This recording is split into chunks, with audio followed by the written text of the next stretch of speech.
Paz do Senhor, meus irmãos, bom dia. Esse domingo, né, estamos felizes por estarmos com mais essa oportunidade na presença do Senhor. Nós estamos nesse trimestre estudando a lição Os Atributos de Deus, conhecendo a natureza, o caráter, a supremacia do Deus nas Escrituras.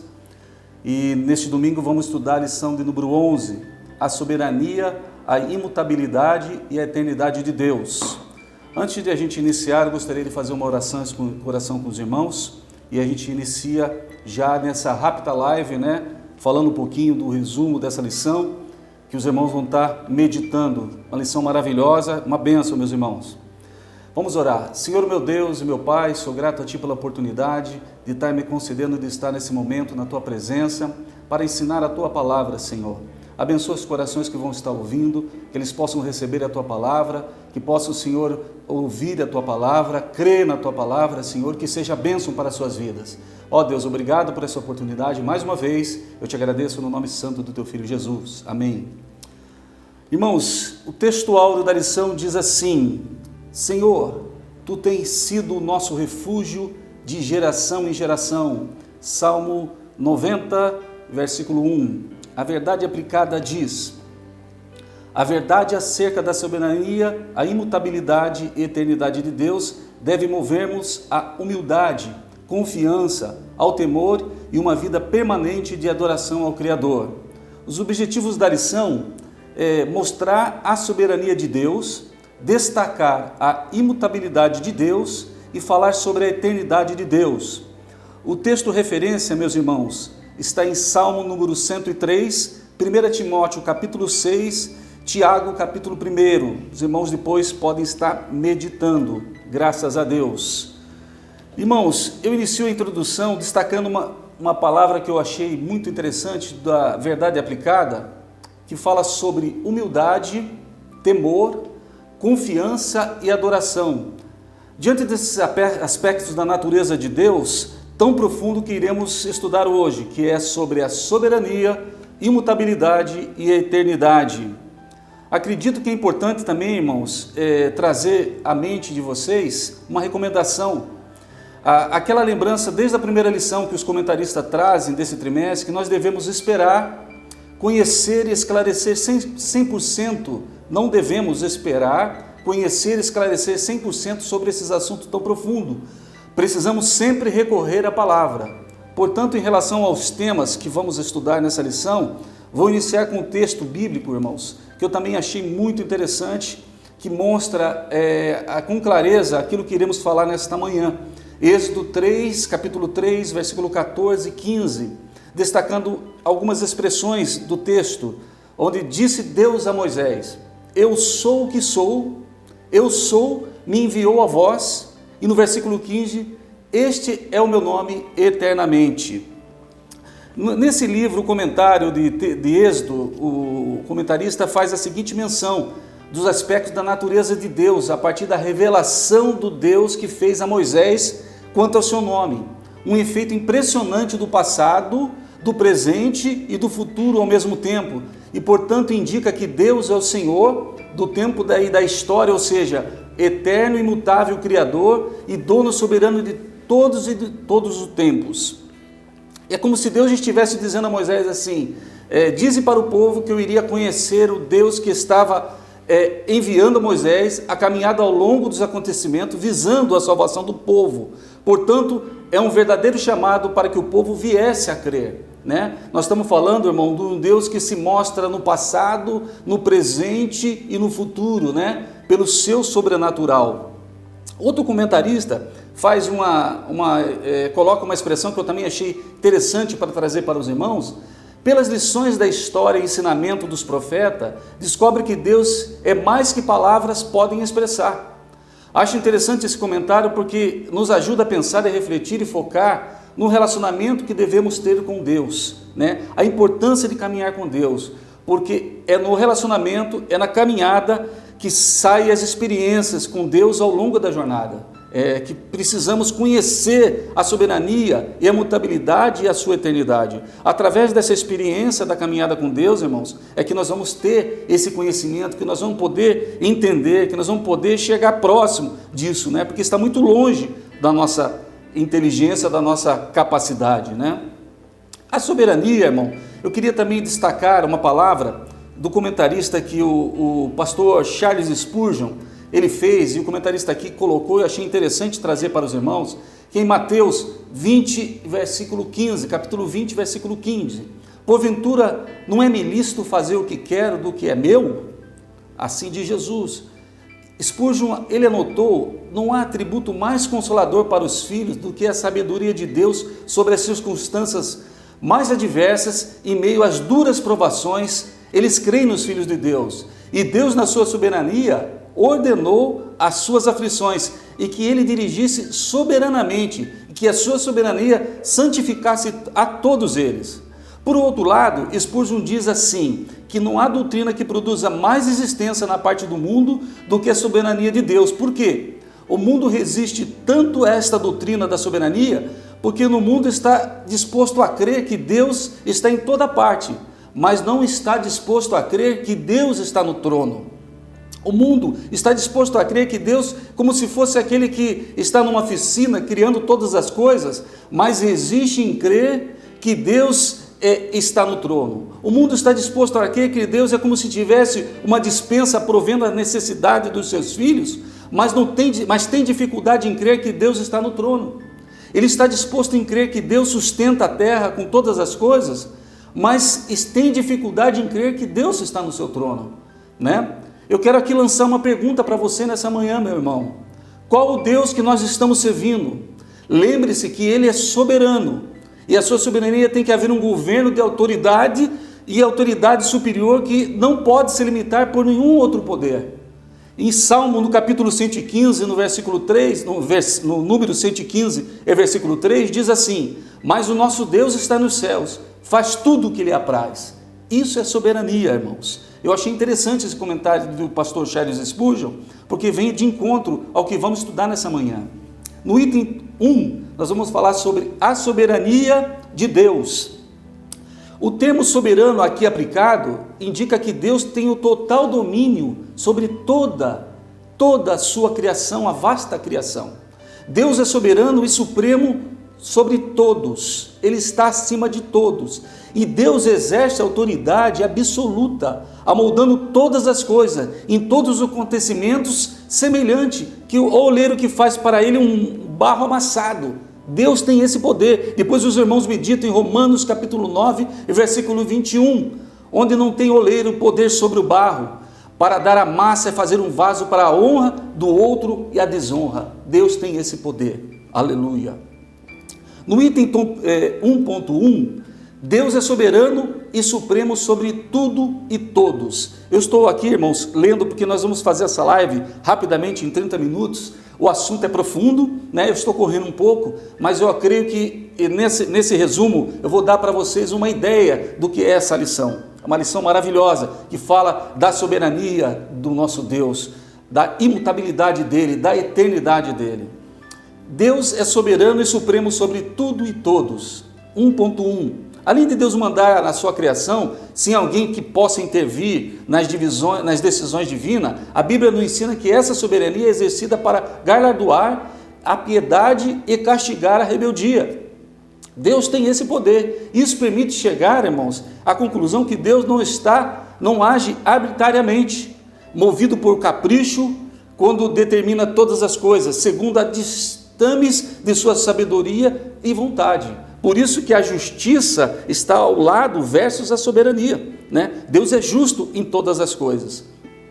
Ele é soberano e sempre foi e sempre será o nosso Deus, o Criador do mundo e de tudo o que nele há. Em Salmo 103:19, o Senhor tem estabelecido o seu trono nos céus e o seu reino domina sobre tudo, sobre todas as coisas. Aleluia. No 1.2, Deus não pode ser nivelado a qualquer criação. Deus controla todas as coisas. Tudo que está na palma das suas mãos, Ele não está à parte da sua criação, nem a sua criação à parte dele. Em Efésios capítulo 1, versículo 11, diz assim: Deus faz todas as coisas segundo o conselho da sua vontade. Deus tem o domínio, Deus tem o poder, e a soberania de Deus transcende o nosso conhecimento, pois é sobrenatural. A nossa mente, irmãos, ela chega até um limite, mas a soberania de Deus, ela transcende tudo isso. Ela está acima disso, além disso. As próprias forças da natureza, eles estão sujeitas de maneira absoluta. Jesus, em sua vida terrena, irmão, demonstrou aqui a sua divindade, exercendo controle sobre as forças naturais. Ele acalmou a tempestade, ele tranquilizou o mar. Deus tem controle sobre todas as corriqueiras que nós damos conta, tudo, sobre todas as coisas corriqueiras. Ele tem controle. Em Mateus, no capítulo 5, versículo 45, diz assim: porque faz com que o sol se levante sobre os maus e os bons, e a chuva desça sobre os justos e o injusto.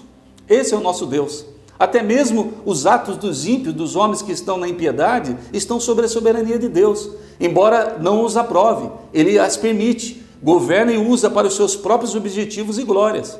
Glória a Deus seja dado ao Senhor. Jesus disse a Pilato: quer crucificar o Filho de Deus? Não era uma atitude que estava dentro dos limites do poder humano, mas aquele poder só poderia vir de Deus. Jesus foi crucificado, mas não foi o homem que foi lá e vou crucificar Jesus. Deus deu poder para que ele fosse crucificado, né? 1.3, irmãos, a soberana vontade de Deus não anula já responsabilidade pessoal. A vontade soberana de Deus não passa por cima de nenhum livre-arbítrio. A liberdade que ele dá ao homem está clara, dentro dos seus próprios limites humanos. A pergunta que todos fazem, né? O homem agiria por determinação divina ou agiria livremente? Se pensarmos que o homem age por compulsão divina, recairíamos no problema do determinismo, na teoria da predestinação. Se pensarmos que o homem age livremente, sem qualquer controle divino, então eu ficaria... Onde fica a soberania de Deus? Né? Essas perguntas são sempre feitas. Então, o homem atua como um livre agente, mas sempre dentro dos limites estabelecidos pela soberania divina. Deus refreia os excessos do livre-arbítrio, dirigindo os atos humanos de tal modo que cheguem a resultar naquilo que a sua soberania tem por alvo. A liberdade de ação do homem só vai até onde Deus permite, né? Se por parte de Deus limita o alcance das ações humanas, por outro lado ele mesmo restringe quanta soberania que isso faz necessário. Caso Deus não agisse assim, meus irmãos, não haveria espaço para o livre-arbítrio humano. E nessa altura entra a paciência de Deus, nessa altura entra as renovadas oportunidades de arrependimento a Deus dá aos desobedientes. E nessa altura entra o aditamento dos castigos divinos, até mesmo aqueles aparentes retardamentos do retorno da vinda de Cristo. Está tudo dentro da direção e do controle de Deus. Em 2 Pedro, no capítulo 3 e versículo 9, diz: o Senhor não tarda a sua promessa, ainda que alguns a tenham por tardia, mas é longâmino para conosco, não querendo que alguns se percam, senão que todos venham a se arrepender. Esse é o nosso Deus. Aleluia. Deus decretou soberanamente, irmão, que o homem deveria ser livre e exercer todas as suas escolhas morais. Desde o começo, o homem tem cumprido o decreto, escolhendo entre o bem e o mal. Logo também, irmãos, eu quero aqui colocar sobre a vontade de Deus, né? Tem uma vontade que é a vontade revelada, ou a vontade diretiva, é a capacidade de Deus escolher a vontade eficaz, aquilo que Ele deseja e determina, né? Vou dar um exemplo aqui. Deus determinou a criação do mundo, aquilo que Deus desejou, isso é vontade diretiva. E a vontade permissiva é outro exemplo que eu quero te dar, o consentimento e a autorização que Deus dá, a permissão de Deus para que ocorram por intermédio do homem. O exemplo que eu trouxe aqui é os 12 espias na terra prometida. Deus tinha dito para Josué, tinha dito para aquele povo, para Moisés, que a terra prometida, ela emanava leite e mel, tinha leite e mel. Então ele já estava dizendo, mas ele permitiu que os 12 espias fossem lá ver, né? Então, observe, então, isso está dentro da vontade permissiva de Deus. Deus permite, né? Agora, irmãos, nós vamos falar um pouquinho, estou correndo aqui por causa do tempo, vamos falar um pouquinho da imutabilidade de Deus. Um tema bastante abrangente, um tema que mostra que Deus ele não muda, né? Imutável significa que não pode se mudar, alterar, sem a possibilidade de mudança, de alteração. Ele permanece constante na estabilidade, inalterabilidade invariável. O que significa, meus irmãos, dizer que Deus é imutável? Deus nunca difere de si mesmo. Ele nunca muda. Seu caráter divino permanece constante. É um atributo vital de Deus, sem a qual ele não poderia ser Deus. Por exemplo, uma pessoa pode mudar apenas em duas direções. Ela pode ir do melhor ao pior, ou do pior para o melhor. Em Crônicas, no capítulo 26, versículo 16, tem uma palavra que eu estou dando aqui de exemplo para os irmãos, uma palavra que eu trouxe, que dá exemplo como o homem ele muda, né? Como o homem é diferente. Aqui fala sobre o rei Uzias. O rei Uzias, ele foi teve um reino próspero, ele fez vários projetos de engenharia, mas quando ele viu que ele havia se fortificado, ele se corrompeu. Então você observa, meus irmãos, que ele mudou. Segunda Crônicas, depois os irmãos meditem, capítulo 26, versículo 16. Ele se corrompeu. A Deus é impensável ele transitar nessas vias. Deus não entra nesses caminhos de mudança. Podemos destacar que Deus é inalterável, invariável e estável. O nosso Deus, irmãos, está ao centro de toda a segurança do ser humano. Esse é o Deus que nós servimos. No 2.1, vamos falar de Deus é o mesmo ontem, hoje e eternamente. A pessoa de Deus não muda, Ele é o mesmo ontem, hoje e será sempre. Em Tiago, capítulo 1 e 17, toda boa dádiva e todo dom perfeito vem do alto, descendo do Pai das luzes, em quem não há mudança, nem sombra de variação. Em Salmo número 102 e 27, porém tu és o mesmo, os teus anos nunca terão fim. Irmãos, Deus é o mesmo e sempre será o mesmo, Ele não muda, Ele é um Deus supremo de todas as coisas que você possa estar enxergando nessa terra. No item 2.2, a perfeição de Deus não requer mudança no seu ser, nos seus propósitos e nas suas promessas. A imutabilidade de Deus se estende como aquela perfeição por meio da qual Deus não pode estar sujeito a qualquer mudança. Não somente no meu ser, mas também em suas perfeições, propósitos e promessas. Em Malaquias capítulo 3, versículo 6 diz, porque eu, o Senhor, não mudo, por isso vós, filhos de Jacó, não sois consumidos. A promessa de Deus permanece e a sua promessa permanece de eternidade a eternidade. Ele não vai mudar.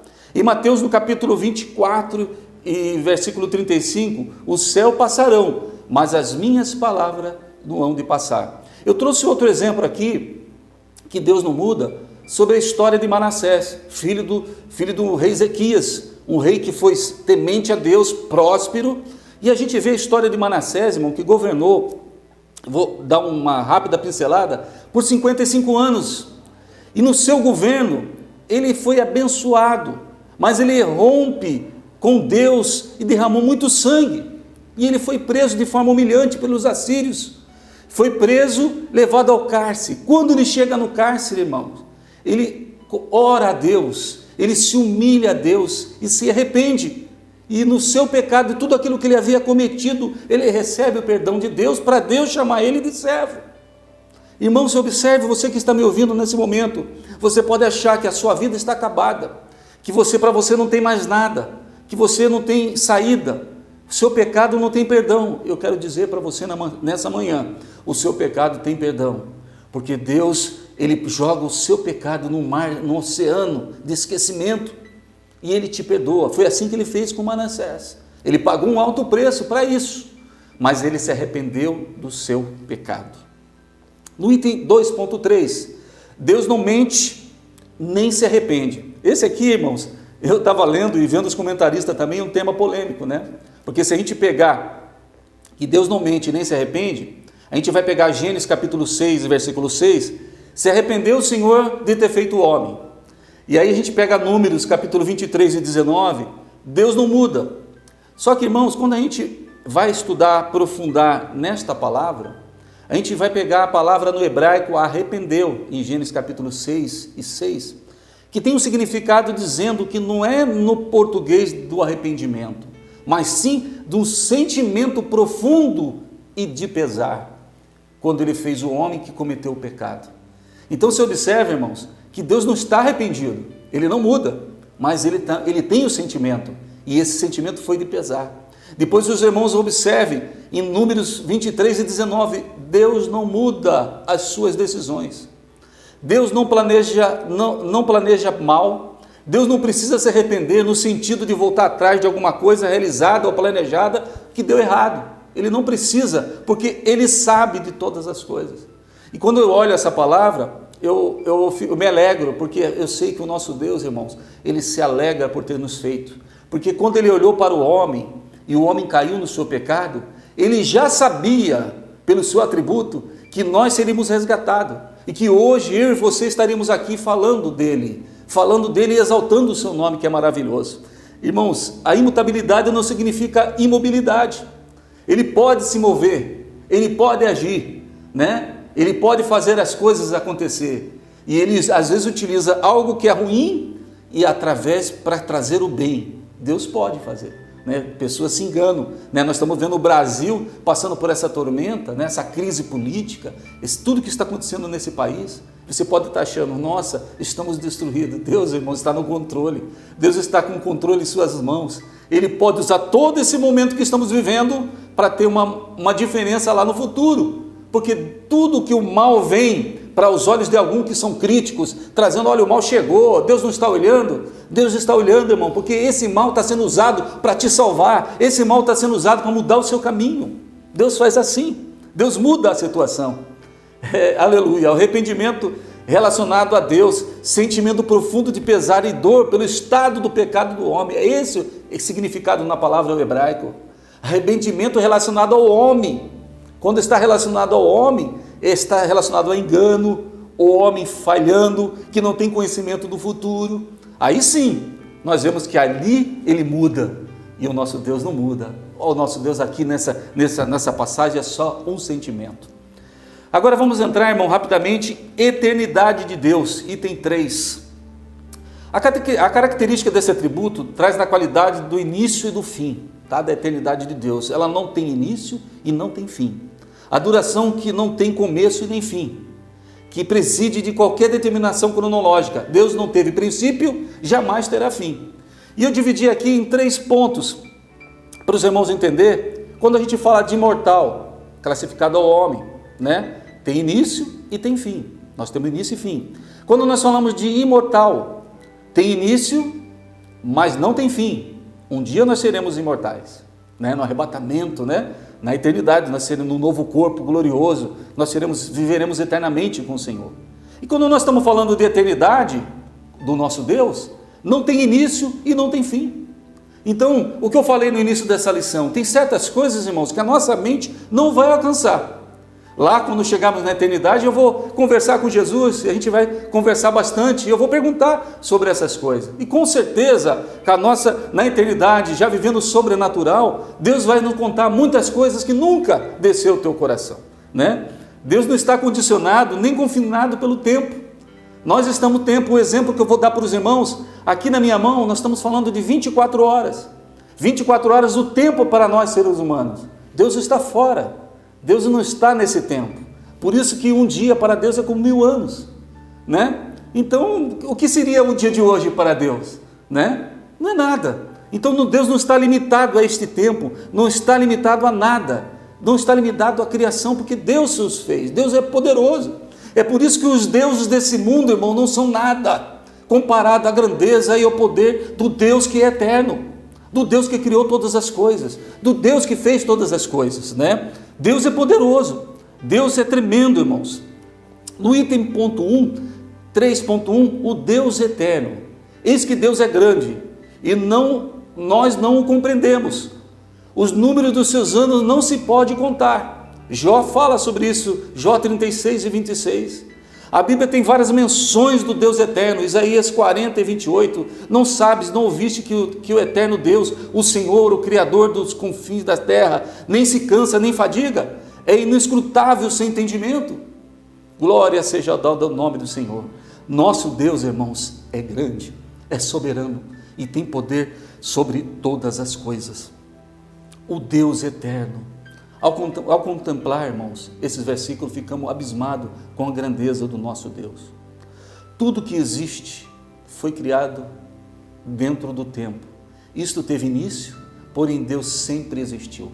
Você imagina quando Deus criou essa terra? Ele criou e criou o tempo, né? Quando a terra foi criada e nós fomos criados, houve o início de todas as coisas.